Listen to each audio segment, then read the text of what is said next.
اس سے قبل آپ کو بتانا چاہتا ہوں کہ میں نے گمان میں بھی نہیں سوچا تھا کہ اس قدر زبان اور انداز لب و لہجہ سے محبت کرنے والے لوگ یہاں رہتے ہیں. مجھے یہاں پر آ کے وہ بھولی نظمیں بھی یاد آنے لگی جو کبھی نوجوانی بلکہ طالب علمی کے دور میں ہم نے پڑھی سنی اور اس کو سن کے بڑا فخر محسوس ہوتا تھا.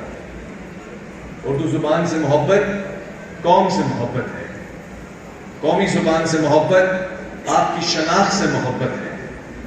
اردو ہے میرا نام نہ خسرو کی پہیلی، میں میر کی ہمراز ہوں غالب کی سہیلی.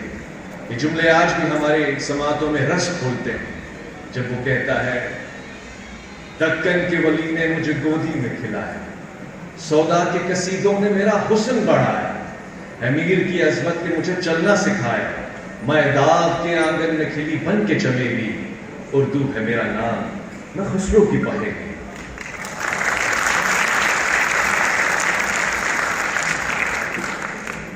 خواتین و حضرات، میں جس شخصیت کو آج اپنے ساتھ اپنے دامن میں لیے بیٹھا ہوں اور کچھ دیر میں ان کو یہاں مدعو کرنے والا ہوں، وہ بھی اردو کی ترجمان ہے، عدل کی ترجمان ہے، معاشرے میں انصاف کی ترجمان ہے، سادگی کی ترجمان ہے. اور ایسے زمانے میں کہ جب ہم کہتے ہیں کہ یہ جہالت کے ریگستان بنتا جا رہا ہے، آپ کے پاس محبت، الفت، مودت کا نخلستان آباد ہے. گویا ایک پھول ہے کہ جس کے لیے اقبال نے کہا تھا کہ ایک بلبل ہے کہ ہے محو ترنم اب تک، اس کے سینوں میں ہے نغموں کا تلاطم اب تک. میں آپ سب کے بھرپور تالیوں میں اسٹیج پر دعوت دینا چاہتا ہوں ایسی شخصیت کو کہ جن کی چال ڈھال انداز گفتگو میں سادگی بھی ہے، چہرے پہ شرارت بھی ہے. جب وہ یہاں پر آئیں گی تو پھر قوم کے معتدل انداز کی حرارت آپ ان کے لہجے میں محسوس کریں گے. میں تو ابھی کچھ دیر پہلے ان سے بات کر کے یوں محسوس کر رہا تھا جیسے خالق نے ایک سفید تاج آپ کے سر پہ سجایا. آپ سب کی بھرپور تالیوں میں خوش آمدید کہنا چاہتا ہوں ڈاکٹر عارفہ سیدہ زہرا کو. زوردار تالیاں.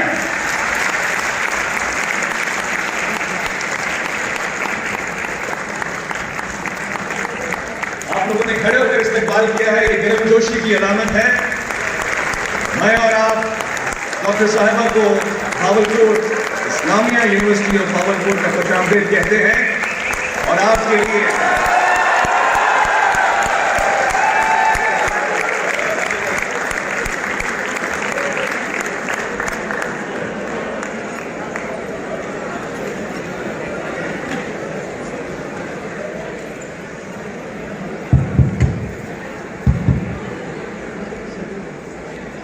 سنو ایک راز فخر سے ہم فاش کرتے ہیں. سنیے کہ میں آج کے شاید اس ریگستان کے حوالے سے گفتگو کر رہا ہوں جس کو انہوں نے نخلستان میں بدلا ہے. سنو ایک راز فخر سے ہم فاش کرتے ہیں، کبھی ہم منہ بھی دھوتے تھے مگر اب واش کرتے ہیں. ہم بچوں کے لیے بوسا مگر اب کس بھی کرتے ہیں، ستاتی تھی کبھی یادیں مگر اب مس ہی کرتے ہیں. شہر چٹنی کبھی کرتے تھے مگر اب واک کرتے تھے، کبھی کرتے تھے ہم باتیں مگر اب ٹاک کرتے ہیں. مگر ایسے زمانے میں شاعر نے کیا خوب کہا، سلیقے سے ہواؤں میں جو خوشبو گھول سکتے ہیں، ابھی کچھ لوگ باقی ہیں جو اردو بول سکتے ہیں. ڈاکٹر صاحب کہاں سے شروع کریں اور کہاں تک جائیں؟ ہم جب بھی آپ سے محبت کا اظہار کرتے ہیں، آپ کی زبان پہ لاہور سے محبت کا اظہار نظر آتا ہے، سنائی دیتا ہے. شاعر یہ بھی کہتا ہے یہ جو لاہور سے محبت ہے کیا یہ کسی اور سے محبت ہے؟ اگر شاعر نے یہ کہا کہ جو لاہور سے محبت ہے وہ کسی اور سے محبت ہے تو بہت صحیح کہا ہے. لاہور پاکستان کا تہذیبی دارالخلافہ ہے، مجھے پورے پاکستان سے محبت. ہمارے خلوص سے اور اس کے نور سے محبت کیوں نہیں ہے؟ ہم کہیں گے بھاولپور سے محبت کیوں نہیں ہے؟ میں ایک بات تو یہ ہے کہ یہ جو بہت بڑے بڑے لفظ آپ لوگ استعمال کرتے ہیں تو میری ریڑھ کی ہڈی میں ٹھنڈک دوڑ جاتی ہے. بھاولپور سے محبت بھاولپور کا نام لے کے کی جائے گی تو ہوگی،